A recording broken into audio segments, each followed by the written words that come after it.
Good afternoon, everybody, and welcome to Melbourne Connect for this event as part of Innovation Week, which is the annual showcase of intellect and imagination staged here by the University of Melbourne. My name is Clint Rogers, and I'd like to begin with an acknowledgement of country, recognising that we are gathered today on the traditional lands of the Wurundjeri people of the Kulin Nation, and I would like to pay my respects to their elders, both past, present and emerging, and welcome any First Nations people who are here with us today. Today's session is titled Chemical Casualties, the Hidden Cost of War.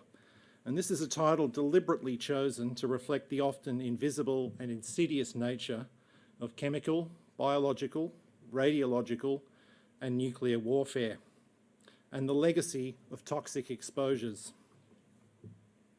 This title also reflects that the human consequences of such warfare can be misunderstood and go unnoticed. Our keynote speakers today will provide you with an unusual dimension to CBRN. They will enlighten you with their story of what is ultimately a tragic blue-on-blue or friendly forces fire chemical incident, a chain of incidents, potentially impacting 3.5 million United States military personnel who deployed on operations to the West Asia theatre. Following this, we will assemble a panel of experts to reflect upon this tragedy in the context of wider CBRN preparedness and defence, and in the context of Australian forces who have also periodically served in the Middle East since 1991. It is my absolute pleasure to introduce our two keynote speakers today, but before I do, and this is a spoiler alert, I'd like to show you this. So a whistleblower is any person who makes a disclosure of wrongdoing. In 2016, I attempted to end my life. You know, it's one thing when we see service members who die for their country, but when they die needlessly. 10 years of time away from our family, hardships, trauma. That's a lot of emotion to unpack, understanding that sense of betrayal. And to know that he's been treated the way he's been treated. After enduring much pain from chronic cluster headaches, my wife and I traveled the U.S., leaving our children behind in search of medical answers and specialized health care. I mean, it's heartbreaking. To know such a beautiful soul like him, he's really like my saving grace. Watching your husband put a shotgun in his mouth. Thousands of men and women who served in Iraq and Afghanistan and may be sick or dying because this was the air they had to breathe. Captain Torres went to war, and when he came home, he brought a piece of the war with him. We were at one of the Department of Defense hospitals, and they said, there's nothing we can do. He's been back too long. There's no program. There's no nothing. We don't even know if it was burn pits. The badge, the patrol car, everything he worked for us. Seeing that stripped from him, it angered me so much that it brought us to this day. We will organize at every one of your district offices. Veterans were not trained to give up. They were trained to fight. You don't sit back when there's an injustice, even if it's the Department of Defense, even if it's the Department of Veteran Affairs. This is 1,800 meetings, 300 plus trips to Washington, D.C. I've seen it all, I've heard it all. No, but why are you recording this at the expense of veterans that are sick and dying? We urge members of Congress to act now and support the presumptive warfighter bill. Today we are going to introduce a bill. And the reason why we're here is because of you. We're not here to do the traditional stuff, we're here to make change happen. These are men and women, mothers and fathers, sisters and brothers. Not one person stopped and said thank you for your service. How do they get to decide the fate of the future of these warfighters? If government is willing to send us to war, they should be responsible enough to care for us. These men and women fought for all of your freedom. And Congress has turned their backs on them. All I can do, I got one trick, and that's to get some cameras down here so that these people can be heard. I want to thank all of these veterans organizations that work their asses off to make this happen. Yeah! We're trying to demonstrate that there is an urgent issue in terms of veterans care that needs to be addressed through congressional action. I find it more frustrating that the people that are supposed to take care of them haven't been doing that. We demand answers. We deserve justice. That's why these guys are out here, my man. Keep the pedal to the metal. Thanks, John. Great job. So let's get this one thing clear now. We're going to get a piece of legislation. Of all the things we have, time is not one of them.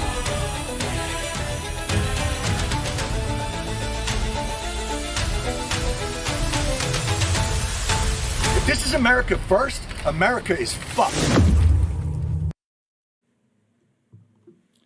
America is in fact a better place for having citizens such as John Stewart, Leroy Torres and Rosie Lopez Torres.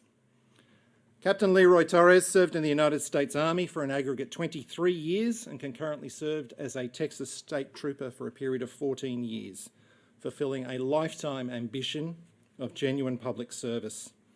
From 2007 to 2008, Leroy Torres deployed to Balad in Iraq as part of Operation Iraqi Freedom. Whilst in Iraq, Captain Torres was exposed to toxic fumes emitted by what we have come to know as burn pits, an expedient and indiscriminate means of disposing of all manner of materials. Captain Torres was subsequently diagnosed with constrictive bronchiolitis, which is a disease of the small airways in the lungs, and there is no cure for this condition. And he's also been diagnosed with toxic brain injury. After experiencing delay, denial of benefits, deprivation of justice, and ineffective medical treatment, Leroy took up the cause of all veterans similarly afflicted as co-founder of veterans advocacy organisation Burn Pits 360. Mrs. Rosie Lopez Torres is co-founder and executive director of Burn Pits 360.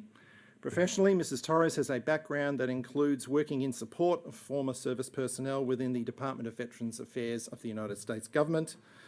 Personally, as the wife of a Gulf War veteran, she possesses a knowledge of the impact of toxins at first hand. Rosie Torres has testified on the military personnel and toxic exposure issues before the Senate Armed Services Subcommittee on Personnel. In August 2022, Rosie spent 6 days sleeping on the steps of the Capitol in Washington, DC, maintaining awareness and sustaining pressure in the lead up to the passing by the United States Senate on what is formally titled the Sergeant First Class Heath Robinson Honouring Our Promise to Address Comprehensive Toxins Act, better known to most of us as the PACT Act. The story of Leroy and Rosie Torres educating, advocating and influencing for justice and better care for veterans is truly inspiring. Together with the media personality John Stewart and 9/11 first responder advocate John Field, they have been nominated for America's highest civilian honour, the Presidential Medal of Freedom. Their story is fascinating to such an extent, and you've just seen the trailer, that they are the subjects of a feature documentary production that I will leave them to talk about. Welcome, Rosie and Leroy. I look to my colleague and comrade, Mick Brown, to guide the conversation today. Mick is usually resident in the United States and is very well acquainted with Rosie and Leroy's exploits. I also recognise Mick as a former co-member of Melbourne University Regiment and as an officer in the Australian Army. Joining us now online from Robstown, Texas, ladies and gentlemen, please welcome two absolutely amazing people with an inspiring story to tell. Leroy Torres and Rosie Lopez Torres, you have the floor.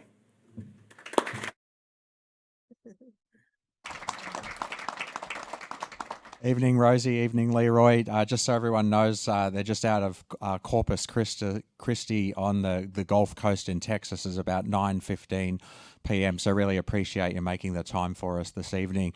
I know, we probably have about 15 or 20 minutes, and there's a lot to cover here. And, I think Clint's background has obviously, really helped set the scene. But perhaps, Leroy, could you start with, a description of what you experienced in Iraq at Anaconda or Balad, like in terms, for the benefit of the audience, describe the burn pits and then, sort of what happened after your return from Iraq, when you started presenting with respiratory symptoms, and then we'll hear from Rosie. Yes, certainly, Mick. Good day, everyone, and thank you for having us with you. I was deployed to Balad, Iraq in 2007, and one thing that really just stuck with me mentally, that on that Sunday afternoon when I stepped off the shuttle, the Sunday before Thanksgiving of 2007, one of the first questions that I was asked, like, what is that smell? What is that stench in the air? Like burning rubber, burning trash. And me having a law enforcement background, I asked a lot of questions. So, of course, eventually I was told to just mind my own business, in a nice way, that the burn pits were being handled by contractors. But I just had that sixth sense that eventually it was going to be a problem. And lo and behold, on December 30th, I ended up in the emergency treatment center there at the EMT, the clinic there in Balad. And I was placed on 72-hour quarters with a pretty severe respiratory infection. I was having some GI issues and this horrific cough. Well, that's when my journey began. Weeks passed, and of course, I was told that it was the Iraqi crud, that I was dealing with Iraqi crud, that eventually, my body, I would eventually acclimatize to the environment. Well, it didn't happen. A couple of weeks passed again, and I ended up again with another respiratory infection, and it became kind of a routine thing where I would be given a Z-Pack for the infection and just drive on with my mission. Well, eventually I began to wake up with headaches, which were tolerable. And of course, this was during an era where I served in a generation where in the Army, where it was to suck it up and drive on. That pretty much if you were in pain, you just dealt with it, or they would give you 800 milligram Motrin and drive on with the mission. And for the most part, I tried to. I didn't share information with my wife, and I remember one of the times that we were conversating, she asked me, why are you coughing? What's that? Oh, what's that? I'm dealing with Iraqi crud. And so I left it at that. Well, towards the end of my deployment there in Balad, I was handed a letter from it was by Lieutenant Colonel Curtis, Air Force Colonel, and when I saw the memo and the subject, I said, well, he said, talked about hazards, about burn pits. And that's when I knew that the issue was going to be long and drawn out, that what I had been dealing with was eventually going to affect me. Came back home the end of 2008, and 3 weeks after I returned from deployment, I ended up in the emergency room with a severe respiratory infection, shortness of breath. And of course, one of the first questions the emergency room doctor asked me is, hey, have you been around any chemicals? Have you been exposed to any substances, smoke and so forth? Yes. And so, well, I returned from Iraq, and we were housed by this massive burn pit. And of course, if you can picture a burn pit, it's not, and Balad had the largest burn pit in theater. It was approximately 10 acres in diameter, and you name it, from plastics to body parts to medical waste, equipment, was doused with JPA fuel and burnt. So when I explained to the emergency room doctor, I said, well, we were living by this massive burn pits where they were burning all the trash, all the waste. He says, I'll be right back. And he came in with a mask. And he goes, well, I said, I don't know how much we can do for you, but pretty much we can just help you with these symptoms and treat you and send you on your way. Well, eventually I thought, well, maybe my body will be able to overcome the issue. That was the end of 2008. I went back to work the first quarter of 2009 back in the state police. And eventually that's when my challenges began. I remember waking up with these horrific headaches, and I would still go to work. Of course, I wasn't sharing anything with my employer because, I was afraid that eventually it was going to affect my occupation. Well, I was able to get through 2009, 2010 came around, and my ailments got worse. I remember being in one particular morning, I was involved in a foot pursuit, and thankfully I was able to apprehend the subject. But after that apprehension, I seriously, I knew that there was something wrong. I was so short of breath. I felt pressure in my chest, and I was afraid. I thought I was maybe having a stroke. And here in Texas with state police, I mean, sometimes you're a single man unit, and help at times would take 15 to 20 minutes for backup. So by the time my backup showed up, and I was actually on my knees, and he goes, man, what's wrong? I said, I don't know. I'm just very short of breath. And that's when I realized, and when that just flag went up, and I said, you know what, there's something that followed me home. And Leroy, and that's been our yeah, just to yes. keep things moving a little bit. So you obviously went through this process, and can you tell us how you ended up in Nashville at Vanderbilt for the surgical lung biopsy, and how that sort of led to the cascade of events that led you into some pretty deep places after that.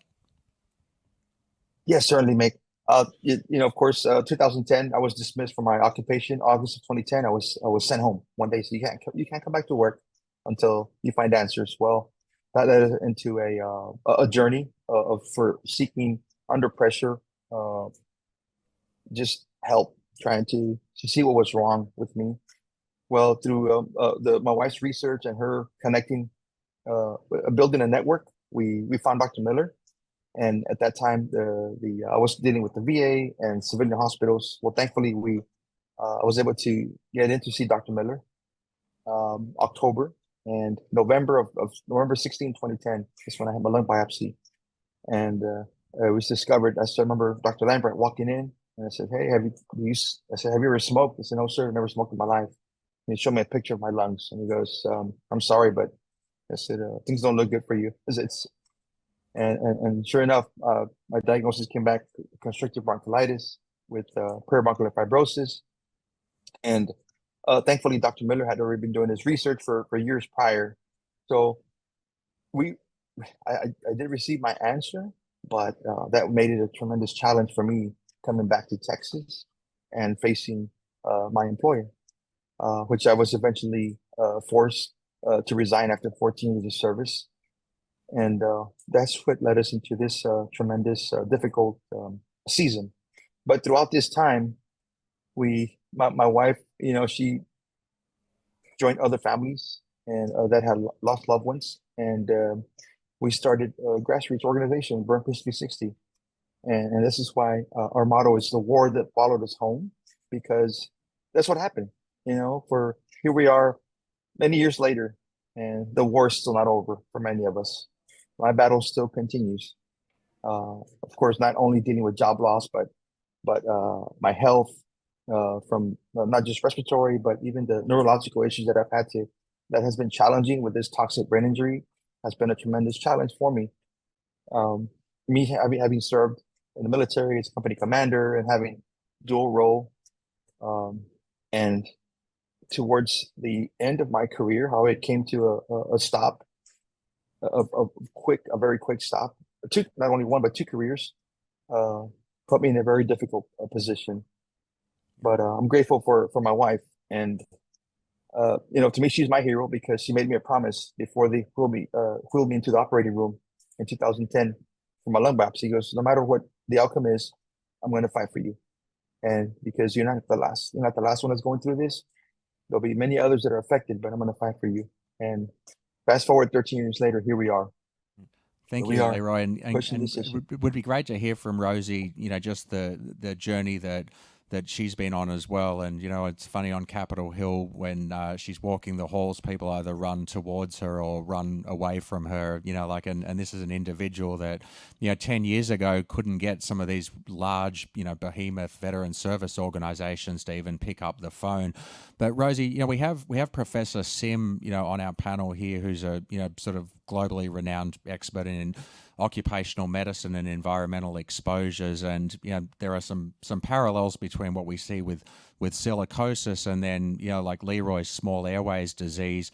What were some of the challenges that you went through? I mean, for you as a former VA employee, going through like the process of working up veterans and trying to find answers when all of the regular modalities like pulmonary function tests and chest X-rays and high-res CTs are all normal or unremarkable. Do you have some insights there that you can share, and what some of the challenges are going forward?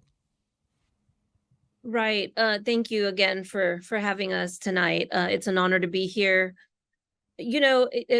For everyone here, it was a very unique process, Mick, and for the audience, working at the VA, facing the bureaucratic inertia and the pushback, from our own administration and organization, it was a challenge, right? Separating my role as an employee for the government, and then as the wife of an Iraq war veteran who was facing a system of delay and deny.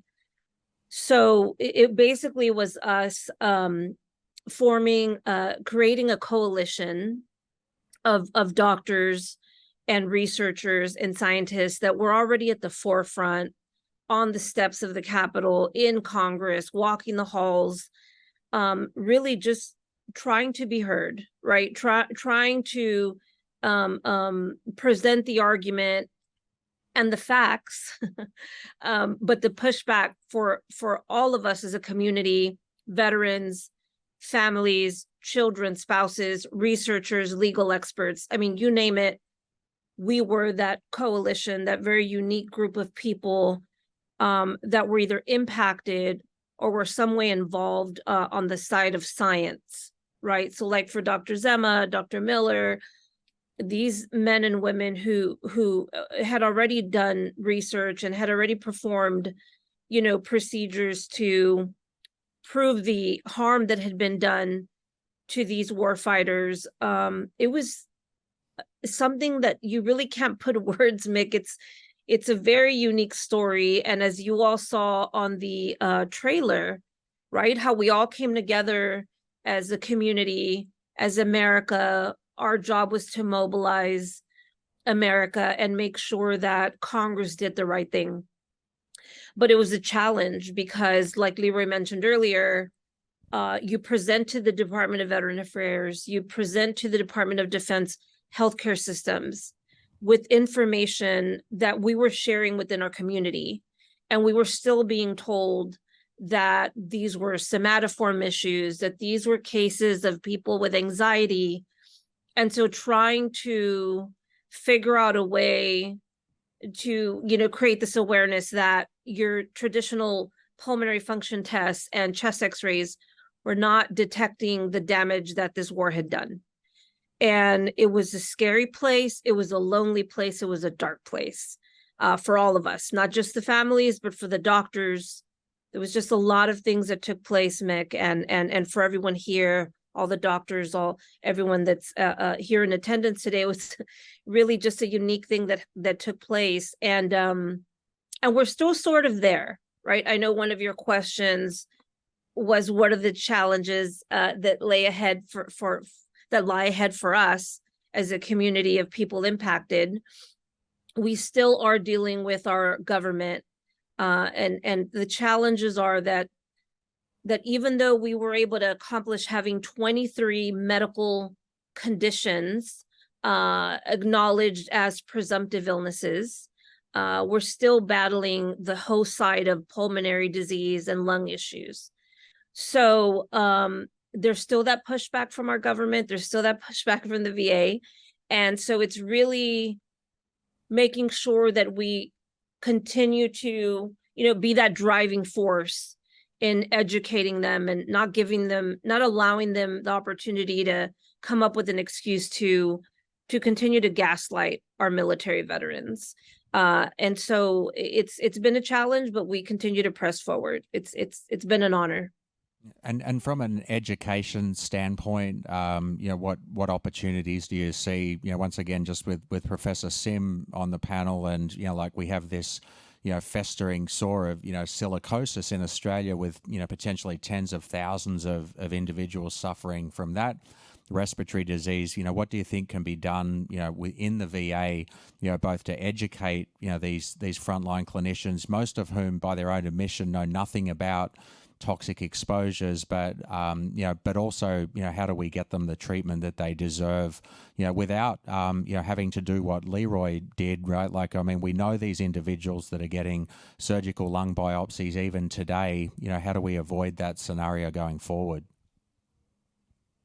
So for our community of veterans, we, our voices resonated through the press, through the media. We were able to amplify this issue to a point of, where we were able to pass one of the largest pieces of legislation in the history of veteran affairs. So I have to say, Mick, I think it's the power of the people, the power of the stories, the testimonies, still pressing Congress and educating our healthcare systems to understand that there are technologies, that there are non-invasive technologies in place right now that can be utilized so that they don't continue that delay and deny type of treatment to our warfighters and to these, you know, these heroes that served our country. So I feel that it's, you know, I know when we were dealing with the White House, we recommended that there be another like a task force where we had people, stakeholders and doctors and researchers and veterans impacted to present these, you know, the argument that we don't want to be served by denial, that we want answers and we deserve answers now. So I feel that on the side of education, it's really going to take a large community of educators and doctors and veterans to be able to press forward to get the answers that we need. And that technology is here, it's now, and we don't need, I feel like we don't need more studies and more research to tell us what we already know. We need treatment and we need answers. Okay, thank you, Rosie. And one final question either of you might answer. So we've touched on advocacy today, and pity that John Stewart can't be part of this. He was at Vanderbilt a few months ago, presenting to the medical students and the broader faculty. I don't think, Rosie, you would have ever expected to have fallen into this role yourself, but here we are in an academic setting here, a lot of young people starting out their careers. Like what are your thoughts, or how would you encourage individuals that are looking to make a change, based on your experience? Sure. I'll say a little bit, and I'll give Leroy just a minute or two, and me as well. I feel that when there's an injustice you're facing, whether as a family or as a community, really, stay strong in your argument and in your whole, just whatever it is that cause that you stand for. If the injustice is not, if it's something that, really has been handed to you or it's impacted you, move forward and press forward and build those coalitions and mobilize the community. Just don't give up. Don't give up if it's something that you believe in and it's something that has impacted you personally, or it's something that you truly believe in. That is what our government is there for. And I think that a lot of times people are afraid to stand up for what's right. And in this case, we stood strong for 13 years. We partnered with the 9/11 community and with Jon Stewart, and we had victory. And so you can too. I just want to encourage everyone that if you're ever in the same position that Leroy and I and my family and all these thousands of families were in, nothing is impossible. Okay, and Leroy, can we hear from you, and then we'll I'll hand over to GAE so we can commence the panel discussion.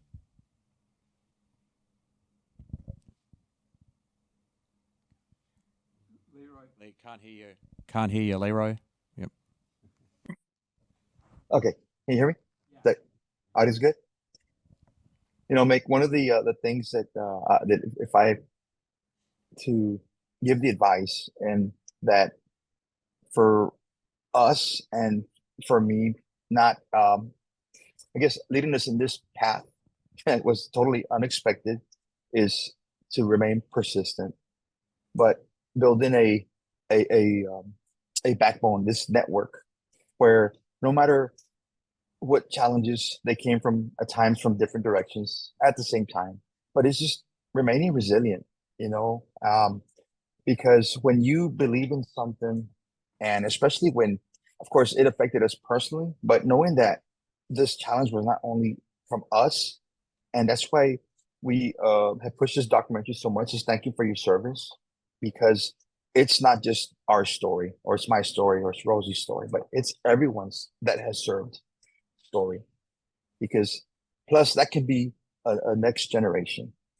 So for those that are just starting, the younger generations that are starting the research and the work, the effort, that number one, it's not in vain. If you believe in it, that you stay encouraged, because at times, for me, 2016 was a very difficult year, but there's just something when I wake up totally exhausted at times, mentally or physically, from my ailments. But when you wake up and you know what, I'm doing this, and you do it again, that's when you know that personally and genuinely you're meant for this mission to push this forward.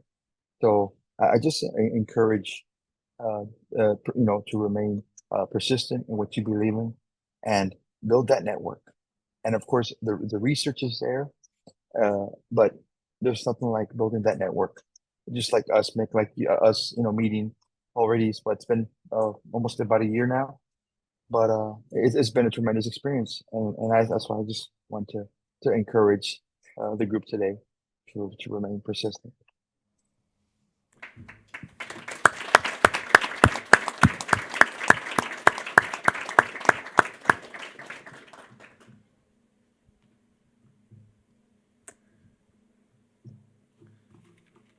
Leroy and Rosie will stay online during our panel discussion, and they'll be part of our Q&A session following that. I'd now like to welcome our expert panellists to the stage. Emeritus Professor Malcolm Sim is an authoritative and acclaimed occupational and environmental physician who established and was head of the Monash Centre for Occupational Health and Environmental Medicine before recently retiring after 32 years of academic and research endeavour. His main research and professional interests relate to workplace exposures and chronic diseases, including respiratory diseases and cancer. In the context of military health, Malcolm is known as the co-author of multiple articles, including Neurological Status of Australian Veterans of the 1991 Gulf War and the Effect of Medical and Chemical Exposures. He was made a member of the Order of Australia in 2019, recognising his significant service to occupational health and environmental medicine. Welcome to you, Malcolm.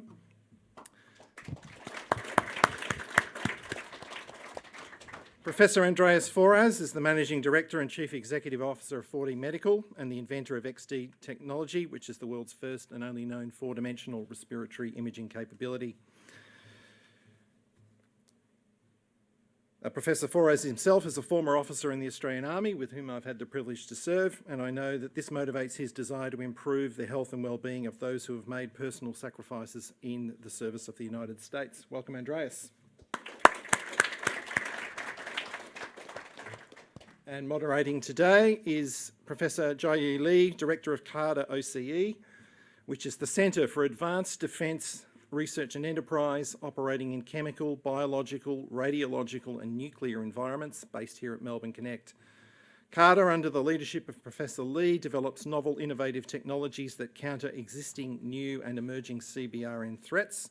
Professor Lee's qualifications include a PhD in virology from the University of Melbourne. Ladies and gentlemen, please welcome our expert panel. Thank you very much, Clint, and thank you also to 4DMedical for the privilege of emceeing today's event with this illustrious panel here. And good afternoon to the audience here and also those online. I also like to pay my respects to the Wurundjeri people of the Kulin Nation, and I pay my respects to elders past, present and future. So the Centre of Advanced Defence Research and Enterprise is actually based here at Melbourne Connect, and it's a real privilege to be on site here engaging with defence as well as with industry and our academic colleagues to develop and co-create technology that addresses CBRN threats experienced by our Australian Defence Force.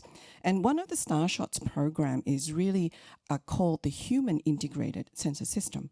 And the program has its ambition to detect and interpret subtle variations in a human's biomarker within minutes of being exposed. It's a grand challenge of how do you detect when someone has been exposed to a biological pathogen before symptoms appear. And these are examples of technology capabilities that are being explored here within the University of Melbourne through multidisciplinary engagement with industry partners, such as with 4DMedical. But I would like to pick up on comments made by Captain Torres and Mrs. Torres. Thank you for sharing such a heart-wrenching and powerful story. It's a story of resilience, it's a story of courage, and a story of gutsy determination. You fought for your country, but your country did not fight for you as your health was deteriorating. Instead, the war followed you home. This is what I consider an epic battle of David and Goliath, but in your home soil. And you weren't trained for this. You weren't trained for the legal or political battles. But yours is also a story of selflessness because you found it in the midst of unwellness. You founded Burn Pit 360, an amazing foundation for advocacy and support of veterans in the US. But I want to also touch on the fact that you mentioned that this long crusade is a journey of loneliness. It's scary and it's dark. So my question to you here is, Captain Torres and Mrs. Torres, who kept you going when the going got really tough?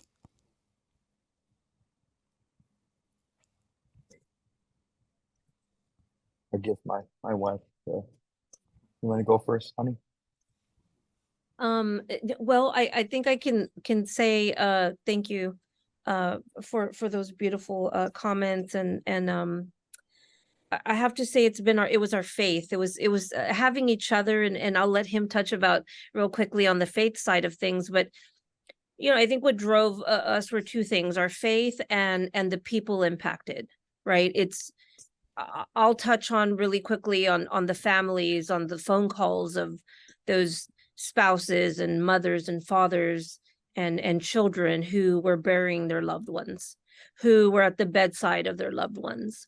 And there was no one else to call, right? It was the little engine that could nonprofit in Texas with a skeleton crew of volunteers, limited resources, but it was those calls, those stories of those men and women and their families who triumphed at the end, but many succumbed to their injuries. So for us, it was two things. Leroy, you want to talk about the faith side of this? Yes, certainly. And one of the things that now I'm able to talk about the incident of 2016, as you heard on that trailer. That's on that early spring of 2016 when I was ready to check out. I know that, of course, I'm grateful for my service dog Hope. That if it wasn't for him or my wife, I would not be here speaking to you today. And like my wife said, it's been our faith that we were brought up, and just what I was taught, at a young age. And I remember my father is a Korean War vet, and he was drafted in 1950. And he goes, "Son, I know you want to join the service." And I joined at 17 years of age because I wanted to serve my nation. And he goes, "Whenever you face a challenge and it does not seem right, don't be afraid to ask questions. Don't be afraid to go against the grain, because you are going to be challenged.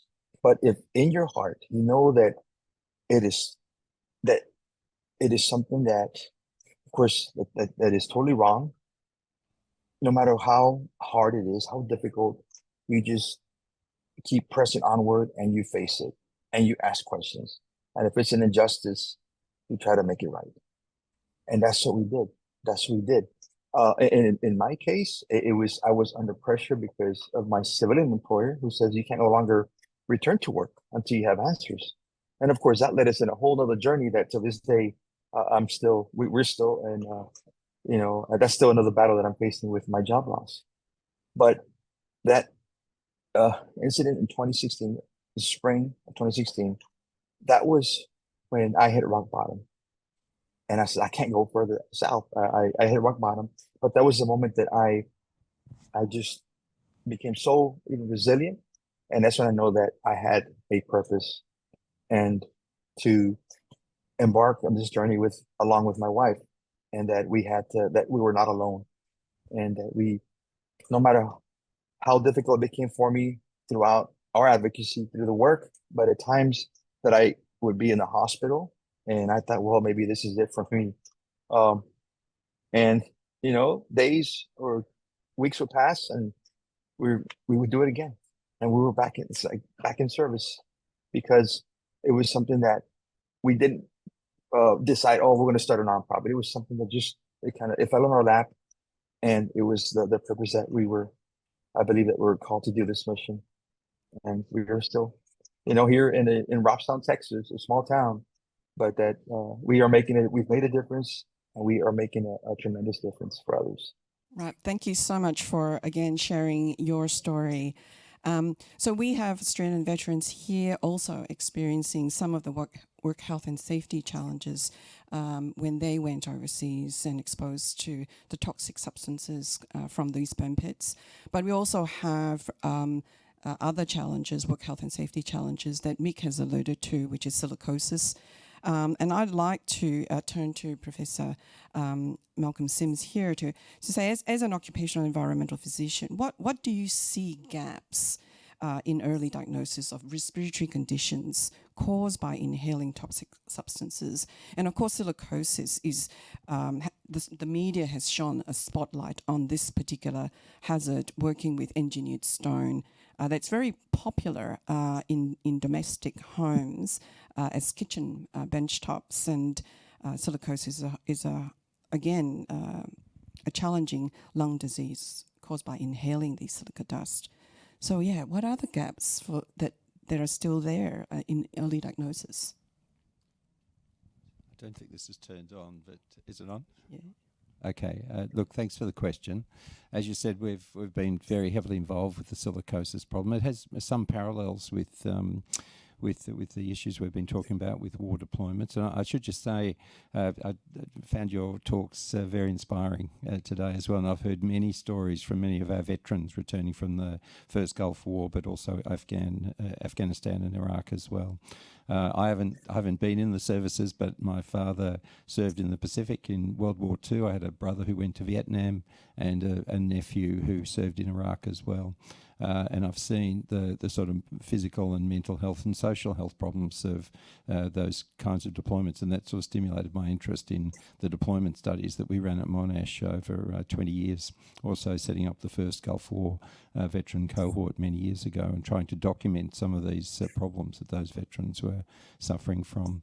I think the silicosis issue is a little different because unlike these sort of emerging diseases that we don't fully understand, silicosis has been around since antiquity. When they're building the pyramids, they had silicosis, and we've had in mining, we've had in construction, a whole range of different industries. We know a huge amount about it, but when we get a new type of exposure, which is through this artificial stone benchtops, which can be up to 95% silica, trying to get a government response to that was challenging in the early days when we first started to see cases of this really serious disease. It's a rapidly progressive early death condition.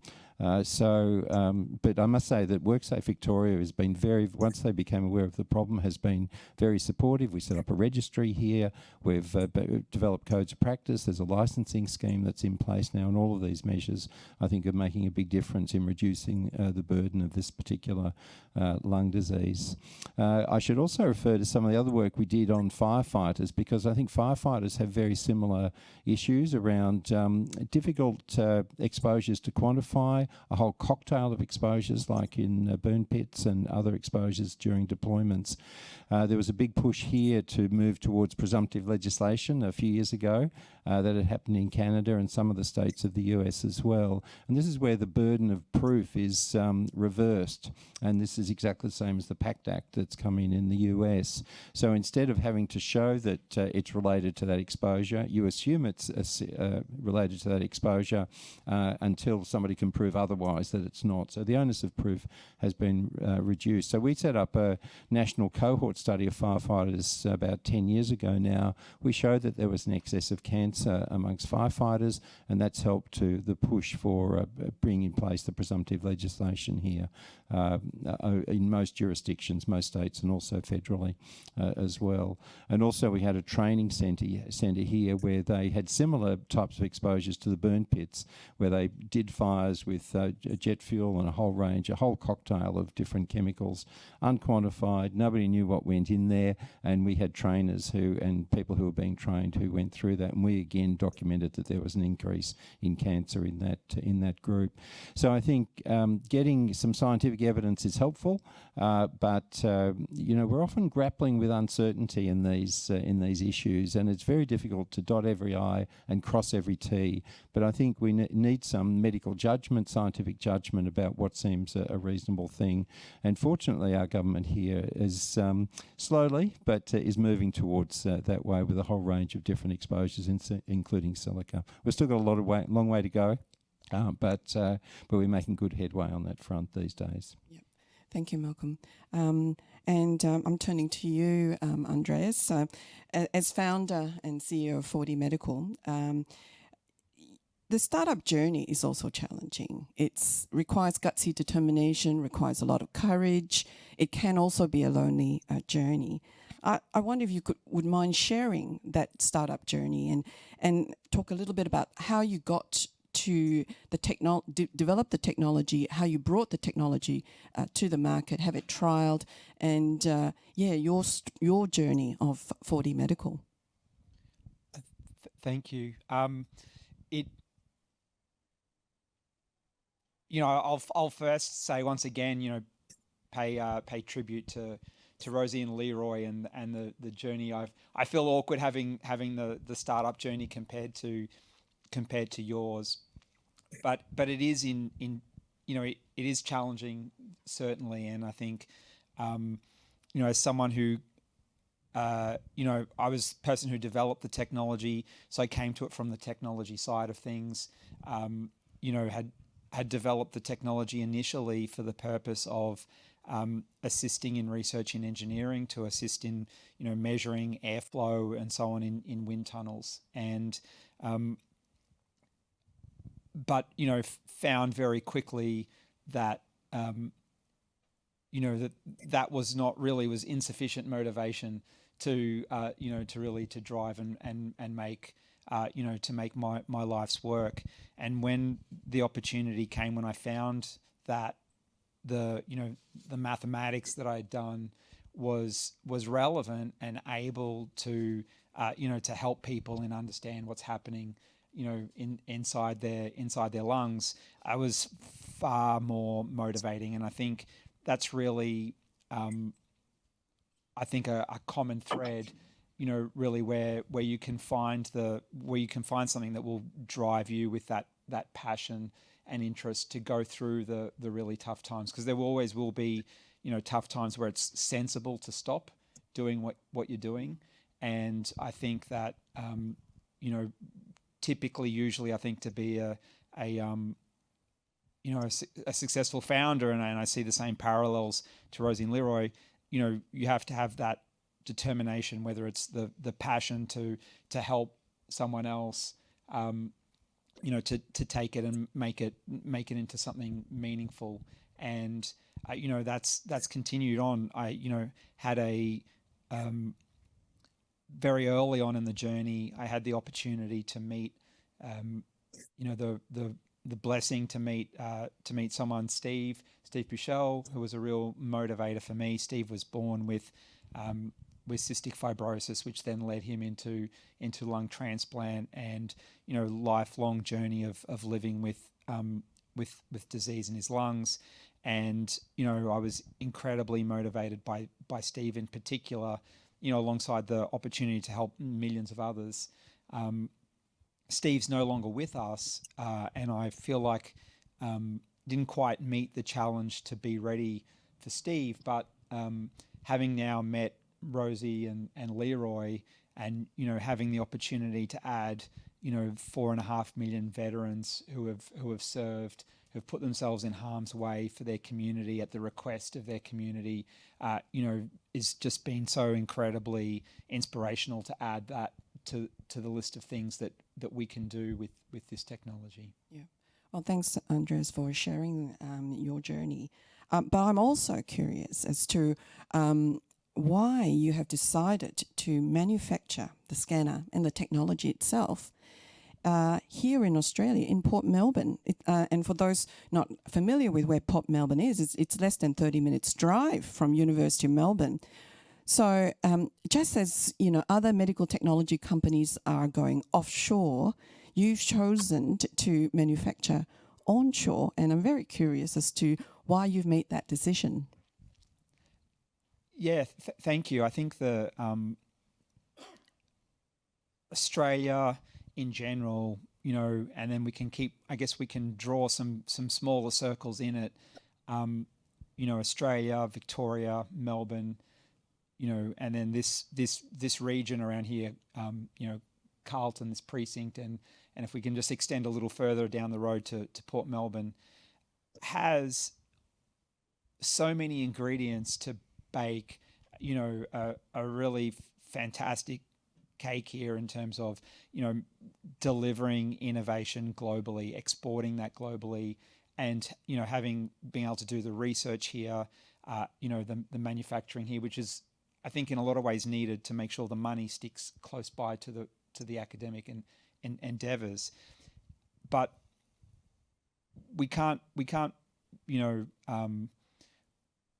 just bake the same cake that everyone else is baking overseas. They have their ingredients and we've got our slightly different ones. But, if we look particularly, for example, at a very, yes, we're very proud about manufacturing our scanners, but a lot of the value is added through image processing, through software, through the use of the cloud. And that adds a scalability that's really relevant to Victoria. We can, in effect, take low-value X-ray or CT images from around the world and then add value to those and turn them into high-value, rich data that folks like Professor Sim here can use to understand disease, progress the research, and help and treat people. That's a type of manufacturing, taking low-value medical images and turning them into really high-value bits of information. That's something that's sustainable, and that's a type of manufacturing too. And I think that, we can absolutely excel at that. We can globally compete here in this region with that.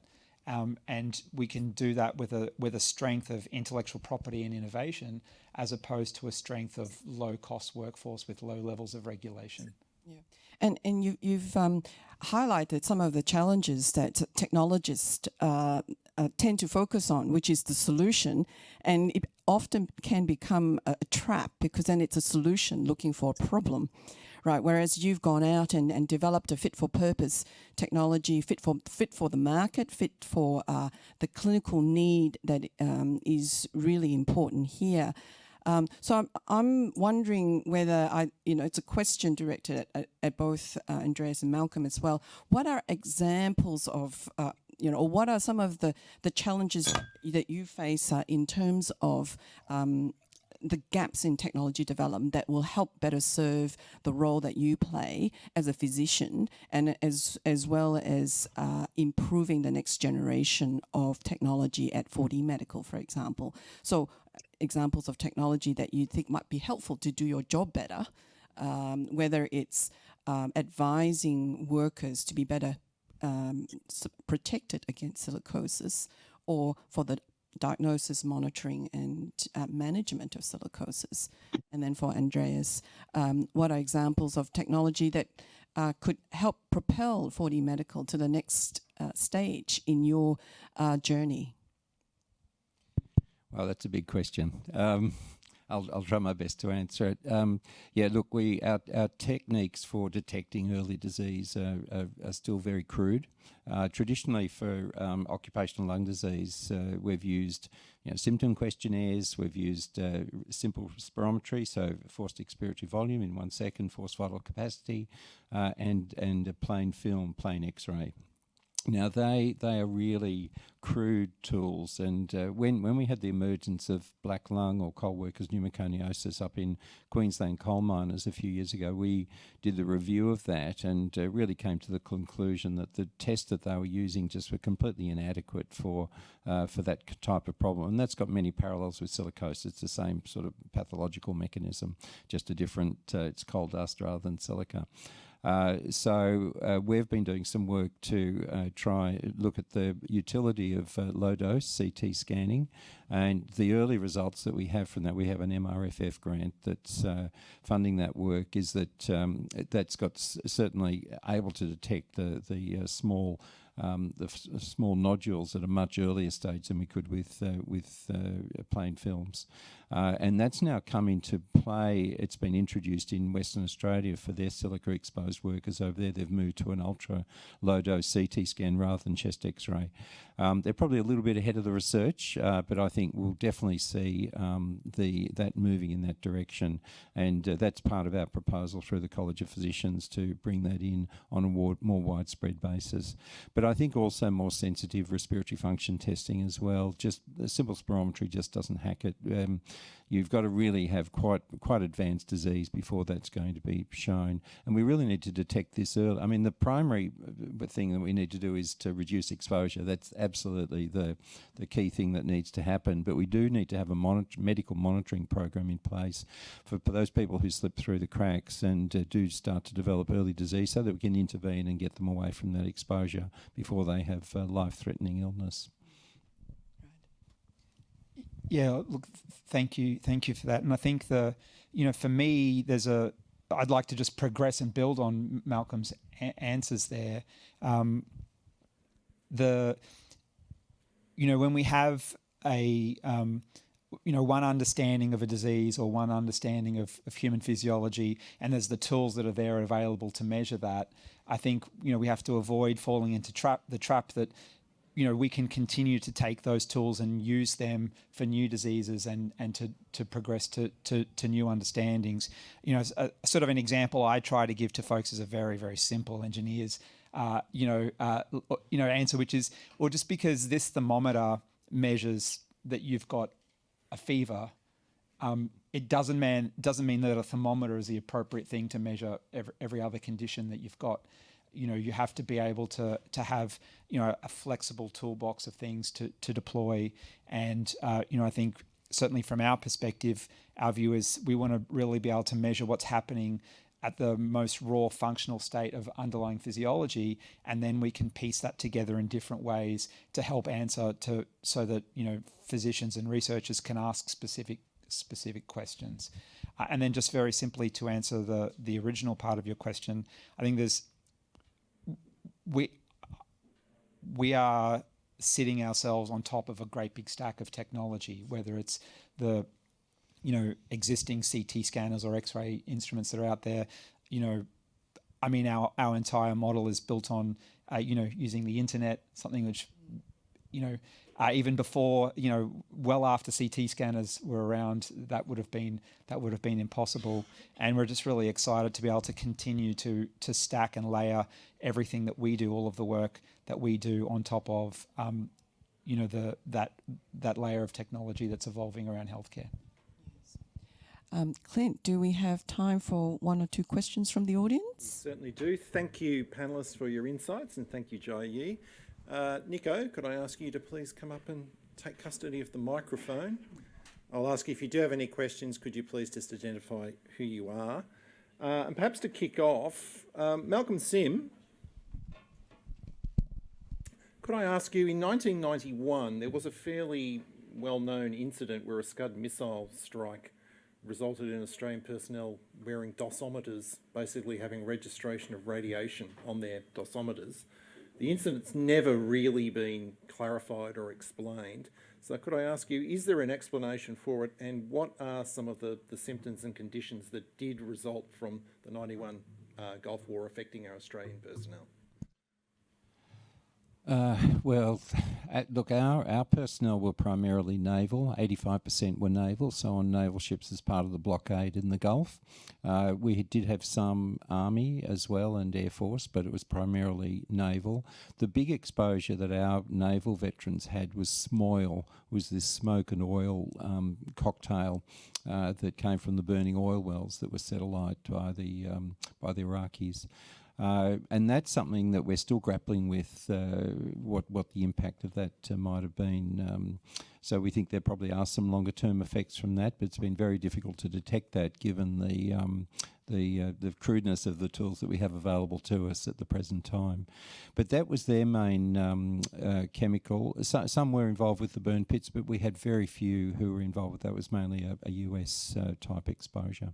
So I think that's probably the main one. There was also concerns about depleted uranium as well from the shells that were used, and I see that they're starting to use those in the Ukraine war at the moment. So the sort of lessons don't seem to be learned, but ours was primarily the SMOIL, and we were able to document that with some satellite images to try and get a handle on exposures, looking at those small clouds coming across the ships that we had in the Gulf. So that was quite a useful tool. Again, modern technology, which really helped to document those exposures much better. Any questions from the floor? Gary? He's good?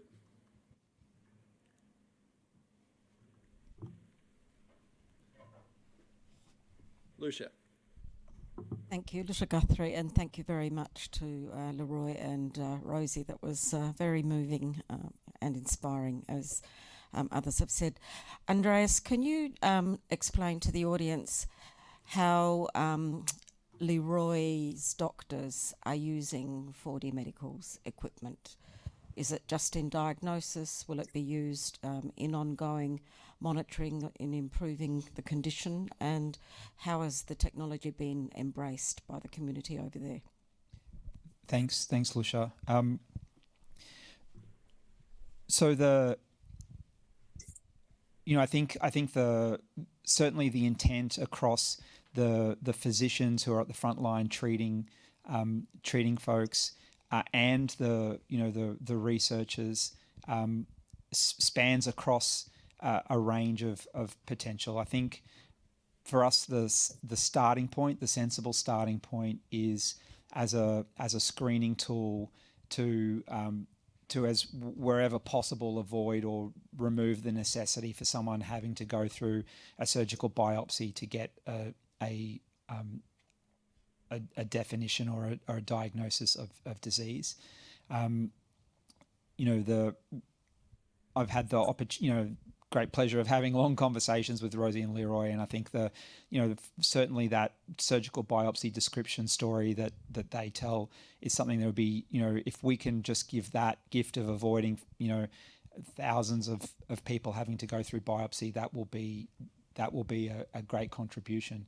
But in addition to that, it's very hard if you're a physician treating someone, if you can't measure their progress or their decay, it's very hard to make decisions about how to treat them. So I think certainly if there can be really rich, quantifiable data that will allow a physician to check in on a subject, on a patient whenever they can, that allows them to make treatment decisions. And also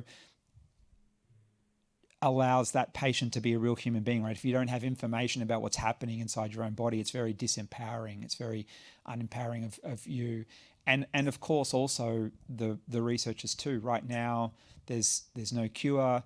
Treatments are difficult. But once again, there are animal models. There are subjects who have strength and commitment to participate in studies.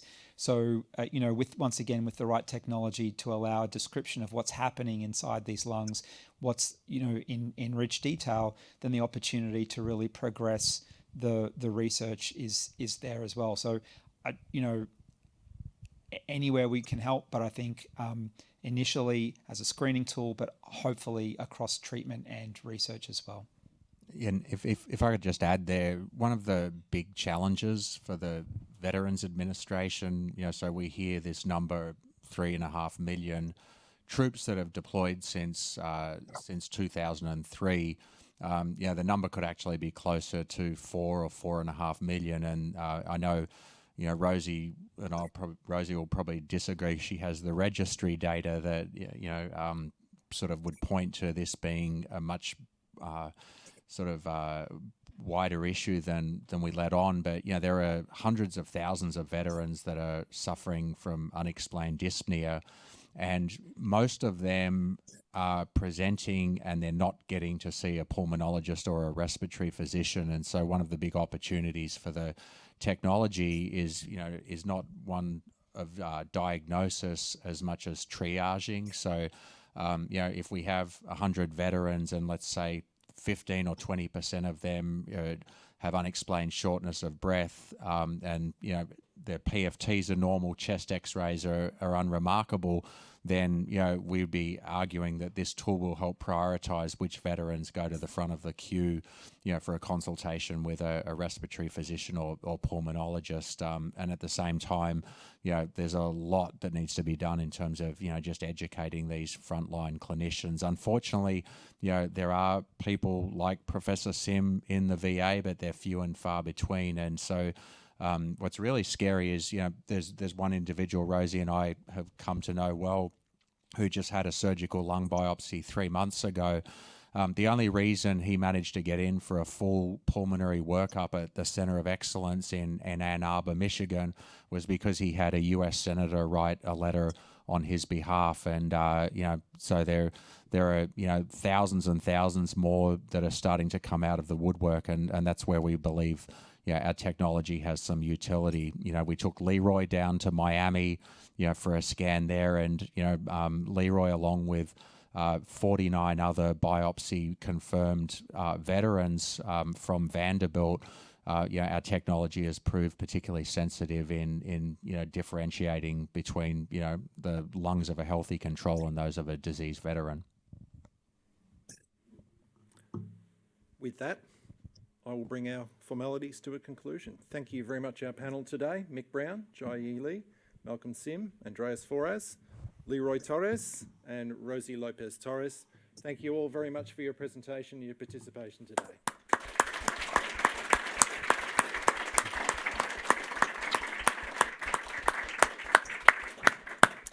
Please join us for lunch and networking. Thank you.